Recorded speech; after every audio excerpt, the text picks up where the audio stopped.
సాహిత్యం ఏం చేస్తుంది? సాహిత్యం మానవీయతని నెలకొల్పుతుంది. మనిషిలో అంతర్గతంగా దాగి ఉన్న సృజనాత్మక శక్తిని బయటికి తీసి ఈ సమాజం నిండా ఆవరించి ఉన్న చీకటిని పారద్రోలే ఒక ప్రయత్నాన్ని సాహిత్యం చేస్తుంది. మన హృదయం, మన మెదడు, ఈ రెండిటి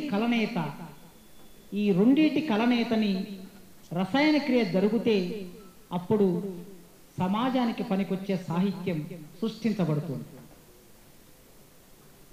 ఒక గంట సేపు రాజకీయ సిద్ధాంతాన్ని చెప్పే విషయాన్ని లేదా ఒక పుస్తకమంతా ఉన్న ఒక 100 పేజీల పుస్తకాన్ని ఒక 10 లైన్లో 20 లైన్లో ఒక కవిత, ఒక పద్యం, ఒక పాట సమాజానికి నేరుగా చేరవేయగలుగుతుంది.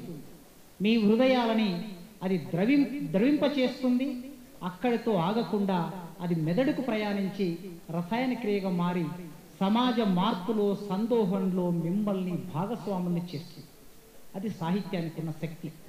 అందుకే మనమందరం డాలర్ కట్టల కింద, డబ్బు కట్టల కింద మానవ సంబంధాలు విలవిలలాడి నెత్తురు కక్కుతున్న కాలములో జీవిస్తున్నాం.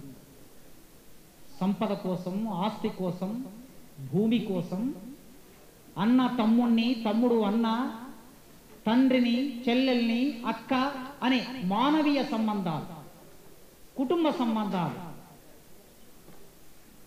రక్త సంబంధాలు కూడా పోయి ఇప్పుడు ఆ సంబంధాలన్నీ కన్నీరు కారుస్తూ ఉన్నాయి. కనుక అందరూ మీరు సాహిత్యాన్ని చేపట్టండి, అందరూ చదవటం మొదలు పెట్టండి. మీరు సామాన్యులు అసామాన్యులుగా మారుతారు. సాహిత్యం మాత్రమే సామాన్యుల్ని అసామాన్యులుగా మారుస్తుంది. అట్లాంటి అసామాన్యులు సాహిత్యం ద్వారా సామాన్యులు అసామాన్యులుగా అయినటువంటి వాళ్ళు ఇవాళ ఈ వేదిక మీద ఉన్నారు. ఇప్పుడు